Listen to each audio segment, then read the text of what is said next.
မိန်းကလေးတစ်ယောက်ဟာတေးရတာထက်ပိုဆိုးတဲ့ညှဉ်းပန်းနှိပ်စက်မှုတွေရှိတဲ့မွေးမြူရေးခြံတစ်ခုမှာပဲတဘဝလုံးကိုကုံဆုံးခဲ့ရပါတယ်။ဒီခြံမှာရှိတဲ့လူတွေကိုကမာကောင်တွေထဲကနေပလဲတွေဖော်ထုတ်ဖို့အတွက်သမုဒ္ဒရာရဲ့အနက်ရှိုင်းဆုံးနေရာတွေအထိငိုရှိုးနိုင်အောင်လေ့ကျင့်သင်ကြားပေးပါတယ်။ဒီသင်တန်းဟာဘလောက်တောင်အန္တရာယ်များလဲဆိုရင်ရေငုပ်သမားအများစုဟာလေ့ကျင့်နေစဉ်အတွင်းမှာတင်အသက်ဆုံးရှုံးခဲ့ကြရပါတယ်။အဲ့ဒီမိန်းကလေးကတော့တနေ့နေ့မှာဒီခြံကနေလွတ်မြောက်ဖို့အမြဲတမ်းအိမ်မက်မက်နေခဲ့သူပါ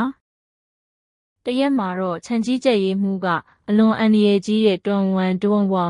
ရေကန်ထဲကနေပလဲတစ်လုံးကိုရအောင်ဆယ်ယူနိုင်သူကိုထိုက်ထိုက်တန်တန်ဆုချီးမြှင့်မယ်လို့ကြေညာခဲ့ပါတယ်။တကယ်တော့တွန်ဝမ်ရေကန်ဆိုတာသေစေနိုင်တဲ့ပင်လယ်သတ္တဝါတွေကျက်စားရာသမုဒ္ဒရာရဲ့အစိတ်ပိုင်းတစ်ခုဖြစ်ပြီးအဲ့ဒီနေရာကိုပလဲသွားဆယ်တဲ့သူတွေထဲကဘယ်သူမှအသက်ရှင်လျက်ပြန်မလာဘူးပါဘူး။